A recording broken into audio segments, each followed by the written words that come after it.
Position করলাম। তো এখানে তো রাফ পেজটা তো আমরা কলিমেটরের সামনে রাখলাম।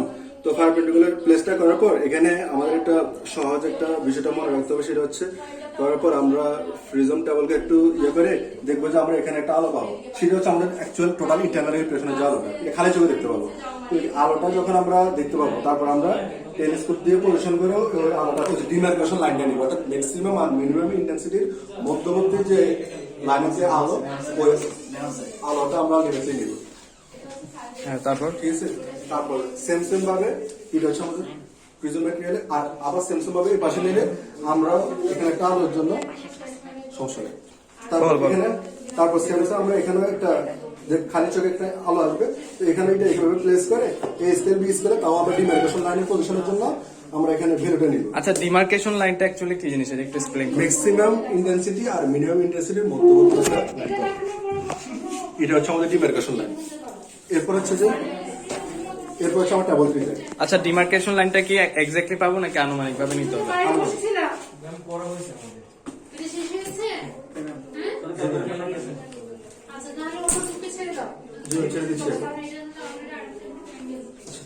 এরপর হচ্ছে ভিডিও না চলছে। আচ্ছা, এরপর হচ্ছে reading for the determination of reflective index of water. তো আমরা ওয়াটারের জন্য আমরা রিফ্লেকটিভ ইন্ডেক্স নিব, আর নিব হচ্ছে গ্লিসারিনের জন্য। প্রসেস হচ্ছে প্রিজমের মতোই সেম। আমরা তাও এখানে ডিমার্কেশন লাইনটা বের করবো উভয় পেসের জন্য, অর্থাৎ এখানে আমরা এটা হচ্ছে আমাদের গ্লাস প্লেট। আচ্ছা, এই প্রিজম ম্যাটেরিয়ালটা একটু এক্সপ্লেইন করতে, টেবিলটা জাস্ট টেবিলটা। এই তো বললাম, এই তো এখানে মনে করো এটা আমার বিসি পেস, এখানে মনে হচ্ছে এটা আমার বিসি পেস, এটা আমার এসি পেস। তো বিসি পেসে যখন রাখবো, বিসি পেসের জন্য আমরা এখানে একটা ভ্যালু পাবো, মানে এটা যখন এই পাশে থাকবে, এই পাশে থাকবে, এখানে একটা ভ্যালু পাবো, এখানে একটা ভ্যালু পাবো, মানে এই scale reading, B scale reading এই পাশের জন্য। হ্যাঁ, এই পাশে নিয়ে যাব ওই আলোটার জন্য।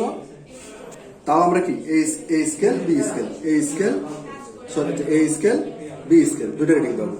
আলটিমেটলি এগুলো তো ক্যালকুলেশন, এগুলো দেখাতে হবে না, এগুলো যারা করে বুঝতে হবে। এরপর দুইটা পার্টের মানে দুইটা যে দুইটা ফেসের ডিফারেন্স বের করব, দেন মিন থিটা বের করব, এন্ড দেন জাস্ট ফর্মুলাতে বসালে অ্যানসার পেয়ে যাবে। এরপর হচ্ছে readings for the determination of reflective index of water.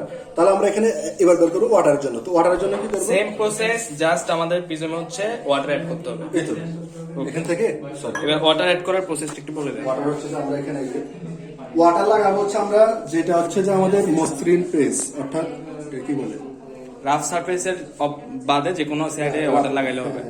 তো আমাদের রাফ সারফেস বাদে যে কোনো সাইডে এভাবে পানি দিয়ে তারপর হচ্ছে এখানেও ইয়ের মধ্যে গ্লাস প্লেট যেটা, ওখানেও পানি দিয়ে, তো ইয়েটা দিয়ে আমরা এভাবে বসাবো। বসানোর পর যখন যদি এই পাশে বসাই, তাহলে আমরা এই পাশে ডিমার্কেশন লাইনটা নিব। এটা পারপেন্ডিকুলার থাকতে হবে। হ্যাঁ, অবশ্যই পারপেন্ডিকুলার থাকতে হবে। ও পাশে যদি আমাদের গ্লাস প্লেট থাকে, তাহলে এই পাশে আমরা বেলে নেব, ডিমার্কেশন লাইন নেব। আর যদি আমাদের দেন এটা নেওয়ার পরে হচ্ছে এটা একটা বিষয় মাথায় রাখতে হবে, আমরা যখন এই পাশ থেকে যখন ভ্যালুটা নিয়ে ফেললাম, তখন প্রিজমের পজিশন যাতে চেঞ্জ যাতে না হয়। তো প্রিজমের পজিশন আমরা ফিক্সড রেখে ধরে এটা নিয়ে তারপর কি করব, এই পেসের মধ্যে পানি দিব, এখানে পানি দিয়ে তারপর আমরা কি করবো, এখানের মধ্যে এটা ফিক্সড করবো। ফিক্স করার পর যখন আমার ইয়েটাই পাশে থাকবে, তখন এই পাশ থেকে আমরা ডিমার্কেশন লাইনটা নেব। আচ্ছা, এবি আর এসি কোনটা একটু এই তো মানে এটা নিলে হবে, এটা নিলে হবে। এটা সেম ভাবে আমরা গ্লিসারিনের জন্য আমরা কি করবো, এখানের মধ্যে পানি পরে এগুলা টিস্যু দিয়ে এটা মুছে, দুই পাশে মুছে আমরা কি করবো, গ্লিসারিন দিয়ে পাশে দুই পাশে ডিমার্কেশন লাইন দিব। সেম, এরপর আর কিছু নেই।